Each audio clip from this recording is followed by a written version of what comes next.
ஈழத்து சினிமாவில் மற்றொரு சிறந்த அத்தியாயம் IBC தமிழ் பெருமையுடன் வழங்கும் பொம்மை செப்டம்பர் 19 முதல் நாடளாவிய திரையரங்குகளில் வெற்றி நடை போடுகிறது. காண தவறாதீர்கள்.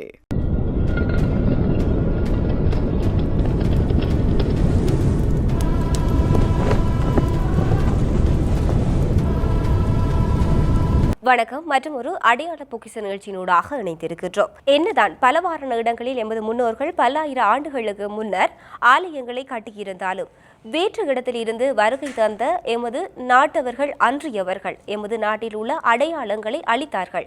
அது மட்டுமன்றி அந்த அழிவுகளில் இருந்து தப்பிய இன்னும் சில ஆலயங்கள் இருக்கின்றது. அந்த வகையில் திருகோணமலையில் காணப்படும் 1000 ஆண்டுகளுக்கு முற்பட்ட திருமங்கலா எனும் இடத்தில் காணப்படும் ஒரு சிவன் ஆலயம் பற்றியே இன்றைய அடையாள பொக்கிஷமானது காணப்படுகின்றது. இலங்கையில் இந்து மதத்துக்கு 2500 ஆண்டுகளுக்கு குறையாத வரலாறு உண்டு.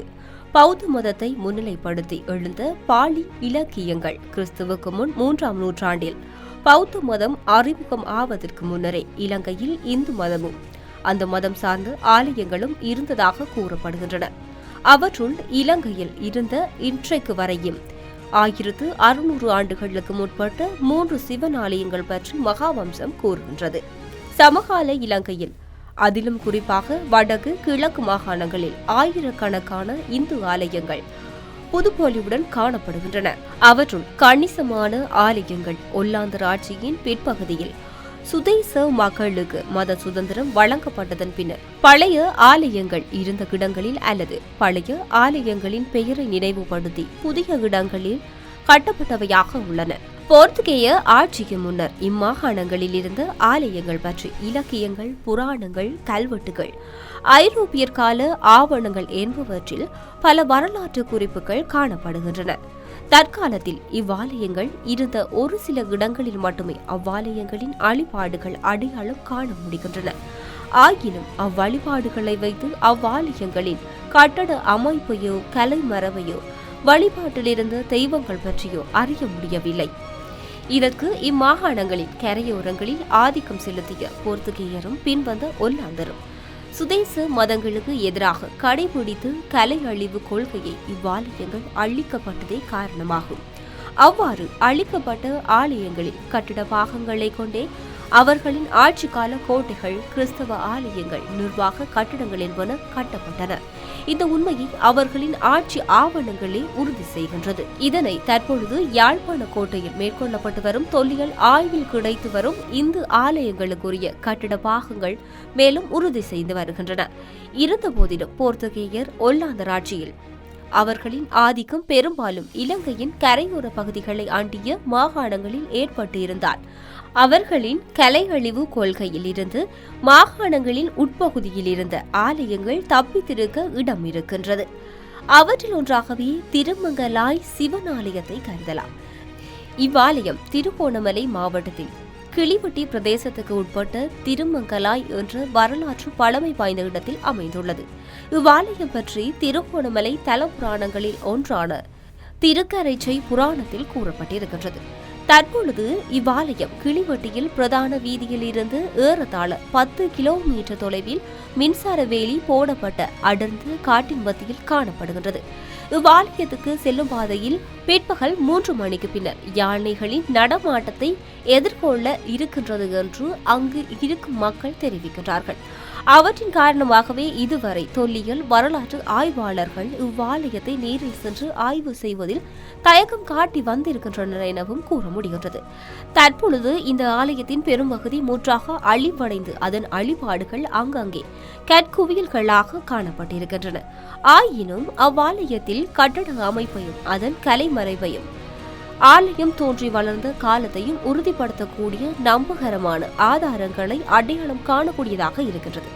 கருங்கற்களையும் செங்கற்களையும் கொண்டு கட்டப்பட்ட இந்த ஆலயத்தின் கர்ப்பகிரகமும் அதன் மேலமைந்த விமானமும் முற்றாக அழிவடைந்து அதன் கட்டட பாகங்கள் அங்கங்கே சிதறுண்டு காணப்படுகின்றன. கர்ப்பகிரகம் இருந்த இடம் பிற்காலத்தில் புதையல் எடுப்பவர்களால் தோண்டப்பட்டு அவ்விடம் தற்பொழுது ஒரு குழியாக காணப்படுகின்றது. கர்ப்பகிரகத்துக்கு முன்னால் அழிவடைந்து காணப்படும் அந்த ஆழத்தில் ஆலய கால பொருட்கள் சிலவற்றுடன் பிற்காலத்தில் கொண்டு வந்து வைக்கப்பட்ட சிவலிங்கமும் காணப்படுகின்றது. அந்த ஆழத்தில் முன்னாள் மகா மண்டபமும் பலிபீடமும் இருந்ததற்கான அத்திவாரங்களும் அதற்கு பயன்படுத்தப்பட்ட அலங்காரத்தன்மை கொண்ட பல கரங்கற் தூண்களும் காணப்பட்டிருக்கின்றன. இந்த மகா மண்டபத்திற்கு வலப்பக்கமாக பயன்படுத்தப்படாத நிலையில் கருங்கற்களான மாடங்கள், தெய்வ சிலைகள் வைப்பதற்கு பயன்படுத்திய பீடங்கள் மற்றும் புடை சிற்பங்களும் காணப்படுகின்றன. மகா மண்டபத்தின் இடப்பக்கமாக ஆலயத்தில் பயன்படுத்தியிருந்த கோமுகிகள், சந்தனம் அரைக்கும் கற்கள், காபூத வடிவிலான அரைவட்ட தூண்கள் காணப்படுகின்றன. மகா மண்டபத்திற்கு மிக அருகில் கருங்கற்களை கொண்டு சதுர வடிவில் ஆழமாக கட்டப்பட்ட ஆலயத்தின் தீர்த்த கிணறு காணப்படுகிறது. மேலும் இவ்வாலயத்தை சுற்றி மதில்களும் அவற்றிடையே துணை கோவில்களும் இருந்திருக்கலாம் என்பதை அங்கு காணப்படும் அத்திவாரங்கள், பரவலாக காணப்படும் செங்கற்கள், கருங்கற்களும் உறுதிப்படுத்துகின்றன. இந்த ஆய்வின் போது கட்டட அழிபாடுகளில் இருந்து கண்டுபிடிக்கப்பட்ட 5 தமிழ் கல்வெட்டுகள் இவ்வாலய வரலாற்றுடன் கிழக்கிழங்கை வரலாறு பற்றியும் ஆய்விலும் அதிக முக்கியத்துவம் வாய்ந்ததாக காணப்படுகின்றன. எமக்கு தெரிந்தவரை வடக்கு, கிழக்கு மாகாணங்களில் உள்ள வரலாற்று பழமை வாய்ந்த ஆலயங்களுடன் அவ்வாலயங்களின் வரலாறு கூறும் கல்வெட்டுகளும் கண்டுபிடிக்கப்பட்டதாக தெரியவில்லை. ஆனால் அந்த 2 அம்சங்களும் முதன்முறையாக திருமங்கலாயில் கண்டுபிடிக்கப்பட்டுள்ளமை இங்கு ஒரு சிறப்பு அம்சமாக கருதலாம். இங்கு கண்டுபிடிக்கப்பட்ட கல்வெட்டுகளில் காணப்படும் எழுத்துக்களை கொண்டு அவை வேறுபட்ட காலங்களில் வேறுபட்ட நோக்கங்களுக்காக பொறிக்கப்பட்டவை என்பதை உறுதிப்படுத்த முடிகின்றது. அதனைத் தொடர்ந்து கிறிஸ்துவுக்கு பின் 11ஆம் நூற்றாண்டுக்குரிய 3 கல்வெட்டுகள் ஆலய நிர்வாக ஒழுங்குகள் பற்றியும் அவ்வாலயத்துக்கு சிற்றம்பலம் உடையார், திருவெண்ணை கூற்றான், திருவரங்க முதலான அதிகாரிகள், சமூக பெரியவர்கள் வழங்கிய தானங்கள், அதாவது காசு பற்றியும் கூறுகின்றன.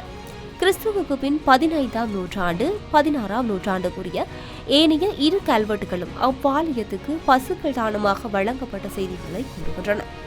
இந்த நிலையில் திருகோணமலை மாவட்டத்தில் உள்ள கங்குவேலி என்ற இடத்தில் திருமங்கலாய் ஆலயத்துக்குரிய மணி ஒன்று காணப்படுகின்றது. இது திருமங்கலாய் ஆலயத்தில் இருந்து பிற்காலத்தில் கங்குவேலிக்கு எடுத்து செல்லப்பட்ட மணியாக கருதப்படுகின்றது. அவ்வாலய மணியில் திருமங்கலாய் கோவிலுக்கு அவ்வூரில் வசித்த பத்திப்பட்டி மகன் பத்தனுடைய உபயம் என்ற வாசகம் பொறிக்கப்பட்டுள்ளது. இச்சாசனத்தில் எழுதியதை கொண்டு அதன் காலம் கிறிஸ்துவுக்கு பின் 17ஆம் நூற்றாண்டுக்கு உரியதென கூறலாம். ஆகவே மேற்கூறப்பட்ட கல்வெட்டுகள், ஆலய மணிச்சாசனங்கள் என்பவற்றை ஆதாரமாக கொண்டு இவ்வாலயம் இன்றைக்கு 1000 ஆண்டுகளுக்கு முன்பிருந்து ஏறத்தாழ 17ஆம் நூற்றாண்டு வரை அழிவடையாத நிலையில் பிரதேச மக்களால் வழிபட்டு வந்தமையும் தெரிய வருகின்றது. இவ்வாலயம் இலங்கை தமிழ், குறிப்பாக கிழக்கு இலங்கை தமிழரின் பூர்வீக வரலாறு, பண்பாடு பற்றி ஆய்வின் பின்னர் அம்சங்களின் முக்கியத்துவம் பெறுகின்றதை அவதானிக்க முடிகின்றது. இந்த ஆலயமானது கிறிஸ்துவுக்கு பின் 10ஆம் நூற்றாண்டிலிருந்து திராவிட கட்டடக்கலை மரபில் தோன்றி வளர்ந்ததற்கு பின்புலமாக திருமங்கலாய் பிரதேசத்தின் தொன்மையான சரிவான தமிழ் குடியிருப்புகள் இருந்துள்ளமை தெரிய வருகின்றது.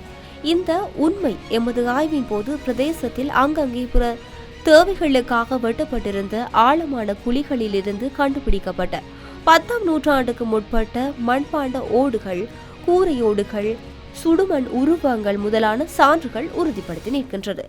தமிழகத்தில் பல்லவர் ஆட்சியில் தோன்றிய பக்தி இயக்கத்தின் செல்வாக்கால் சமகால இலங்கையிலும் கற்களை பயன்படுத்தி திராவிட கலைமரபின் ஆலயங்கள் அமைக்கும் மரபு தோன்றி வளர்ந்ததை காண முடிகின்றது.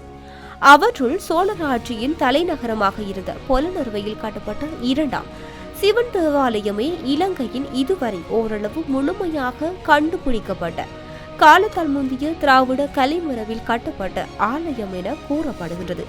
ஆனால் பொலனறுவை ராசதானி கால வரலாற்றில் இந்த இடத்தில் சொல்லப்படாத திருமங்கலாய் சிவனாலயம் அதன் கட்டட அமைப்பிலும் கலைமரபிலும் சற்று மேலோங்கி காணப்படுவதன் முக்கியத்துவம் எதிர்காலத்தில் விரிவாக ஆராயப்பட வேண்டும் என இந்த பதிவு காணப்பட இருக்கின்றது.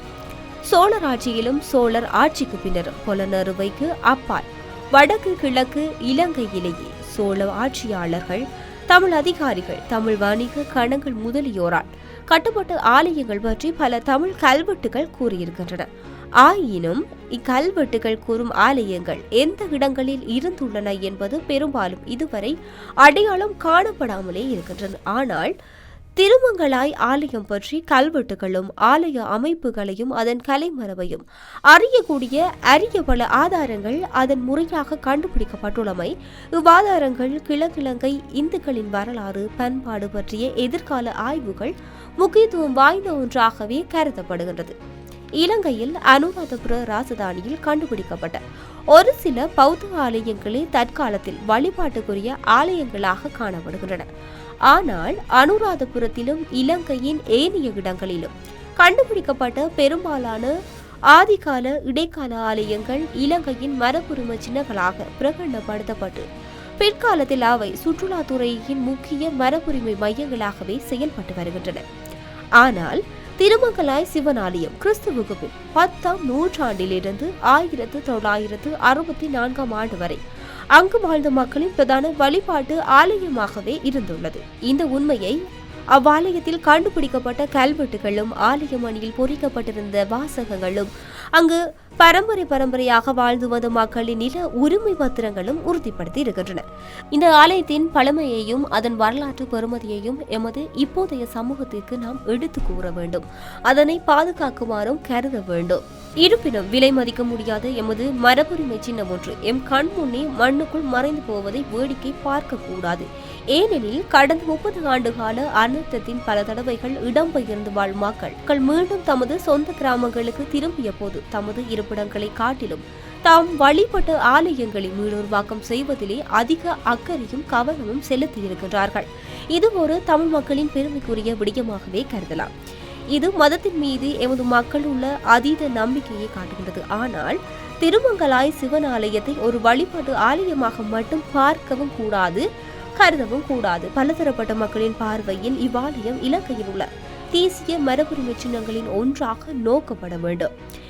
இந்து மக்களை பொறுத்தவரை இவ்வாலயம் அவர்களின் எதிர்கால சந்ததியினரின் கையளிக்கப்பட வேண்டிய நம்பிக்கை நாற்று.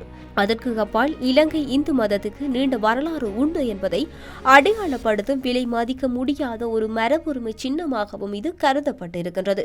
இந்த மரபுரிமை சின்னங்களுக்கு பின்னால் தமிழ் மக்களின் வரலாறு பண்பாடு பொதிந்து காணப்படுகிறது. ஆகவே இவ்வாலயத்தை மீட்டெடுத்து மீளுருவாக்கம் செய்து பாதுகாக்க வேண்டும். இவ்வாறு மற்றும் ஒரு சுவாரஸ்யமான விடயங்களுடன் மற்றும் ஒரு அடையாள பொக்கிஷ நிகழ்ச்சியினூடாக சந்திக்கலாம். இத்துடன் இன்றைய அடையாள பொக்கிஷ நிகழ்வானது நிறைவடைகிறது. மற்றும் ஒரு அடையாள பொக்கிஷ நிகழ்ச்சியினூடாக சந்திக்கலாம்.